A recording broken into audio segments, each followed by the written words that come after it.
अस्सलाम वालेकुम। गल्फ खबरें में आप तमाम लोगों को वेलकम करते हैं। आज के दिन अचानक एक बहुत ही बड़ी एमरजेंसी को नाफज कर दिया गया है और सऊदी अरेबिया के मुख्तलिफ इलाकों के अंदर बहुत ही बड़ा रेड अलर्ट है। मुख्तलिफ इलाके जो हैं उनको मुकम्मल तौर पे बंद करने का नोटिफिकेशन जारी कर दिया गया है और इसके अलावा सऊदी अरेबिया के अंदर काम करने वाले वर्कर हजरात को भी एक वार्निंग जारी की गई है। आज जुमे के बाद सऊदी अरेबिया के कौन से बड़े इलाके बंद होंगे जहां पर खतरा है, वीडियो की तफसीलात को जानने के लिए वीडियो को एंड तक देखें ताकि आपको तमाम डिटेल की अच्छे से समझ आ सके। और अगर इस चैनल पर आप फर्स्ट नहीं मैं तो लाजमी से चैनल को सब्सक्राइब करें, वीडियो को लाइक करें और अपने दोस्तों तक इसको ज़्यादा से ज़्यादा शेयर करें। आपको बता दें कि सऊदी अरेबिया के मुख्तलिफ इलाकों के अंदर रेड अलर्ट है।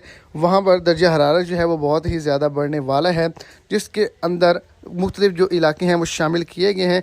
सबसे ज़्यादा जो दर्जा हरारत है वो 49 डिग्री सेंटीग्रेड अल एहसा के अंदर रिकॉर्ड किया गया है।